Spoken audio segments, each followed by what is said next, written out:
আসসালামু আলাইকুম প্রিয় দর্শক, মেঘলানুর বিডি চ্যানেলে আপনাদের সবাইকে স্বাগতম। আজকে আমি বানাবো লাউয়ের খোসা দিয়ে দারুণ মজাদার একটি রেসিপি। বেশিরভাগ সময় আমরা লাউয়ের খোসাটা কেটে ফেলে দেই।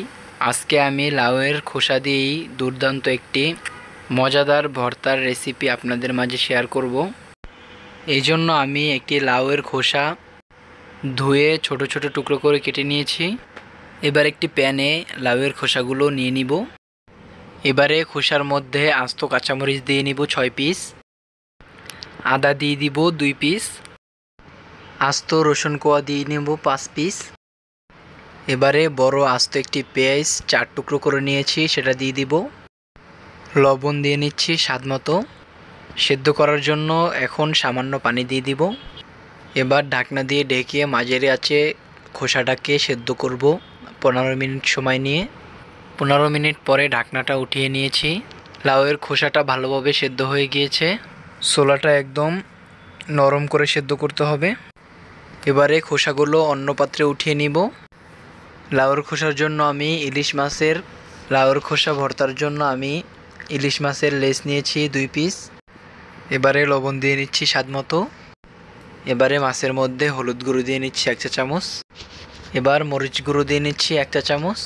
এবার লবণ, হলুদ ও মরিচের গুঁড়ো দিয়ে লেজটাকে ভালো করে মাখিয়ে নিব। মাছটাকে ভালো করে মাখিয়ে নিয়েছি, এবার তেলের মধ্যে ভেজে নিব। মাছগুলো ভাজার জন্য আমি একটি প্যানে তেল নিয়েছি 1/3 কাপ। তেলটা গরম হলে লেজগুলো ভাজার জন্য তেলের মধ্যে দিয়ে দিব। এক পাশ ভাজা হয়ে গেলে উল্টিয়ে অপর পাশ ভেজে নিব। মাছটাকে একদম আমি ভালো করে মচমচা করে ভেজে নিয়েছি। এবারে লেজগুলো অন্য একটি পাত্রে তুলে নিব। এখন এই তেলের মধ্যে ভাজার জন্য আমি কিছু আস্ত শুকনো মরিচ নিয়েছি। মরিচগুলো এই তেলের মধ্যে ভালো করে ভেজে নিব। মরিচগুলো ভাজা হয়ে গিয়েছে, এখন তেল থেকে তুলে নিচ্ছি। এখন এই একই তেলের মধ্যে পেঁয়াজ কুচি দিয়ে নিচ্ছি 1 কাপ। পেঁয়াজটা নেড়েচেড়ে ভালো করে ভেজে নিব। 3 থেকে 4 মিনিট সময় নিয়ে পেঁয়াজটাকে ব্রাউন কালার করে ভেজে নিব। পেঁয়াজটা ভাজা হয়ে গিয়েছে, এখন অন্য একটি পাত্রে তুলে নিচ্ছি। এবারে এই তেলের মধ্যে আগে থেকে সেদ্ধ করে রাখা লাউয়ের খোসা ভাজার জন্য দিয়ে দিব। লাউয়ের খোসাটা 3 থেকে 4 মিনিট সময় নিয়ে ভেজে নিব। এবারে ধনিয়া পাতা কুচি দিয়ে নিচ্ছি স্বাদ মতো। ধনিয়া পাতা কুচিটা লাউয়ের খোসার সাথে ভালো করে নেড়েচেড়ে মিশিয়ে নিব। খোসাটা 1 মিনিটের মতো জাল করে নিব।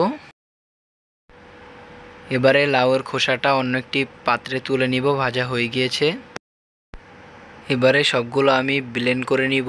আপনারা চাইলে পাটায় বেটে নিতে পারেন। প্রথমে আমি আস্ত শুকনো মরিচটা ব্লেন্ড করে নিব। এবারে লেজ দুটো ব্লেন্ড করে নিব।